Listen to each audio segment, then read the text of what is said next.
həmin oyunda demək olar ki, rəqib qapısına yaxınlaşa bilmirdik, nəinki zərbə indirə bilək. Nələr müşahidə etdiniz əsasən meydanda Xəqani müəllim? Millidən heç kim möcüzə gözləmirdi və bu da baş vermədi. Məğlubiyyət məğlubiyyətdir. 0-10 olsun, yoxsa 0-3 olsun. Bir şey etiraf eləməliyik ki, indiki Azərbaycan yığma komandası tarixinin ən zəif komandasıdır. Bu bir mənalıdır.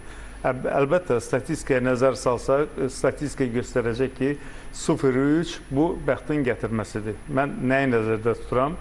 Yeri gəlmişkən bu maçın statistikası biabırçılıqdır. Baxın, qapı istiqamətinə endirilən zərbələr 32-1, topa nəzarət 71-29. Bu futboldur. İndi biz durub əzmkarlıqdan danışırıq, döyüşkənlikdən danışırıq. Vallahi Fransa yığma komandasının qapısı məncə o dirəyin yanında kofe qoysaydılar, rahat oturub onu içərdi. Çünki onu heç biz görmədik. Demək olar ki, 95-ci dəqiqədə nəsə oldu, onu gördüm ki, sarı geyimli formadadır.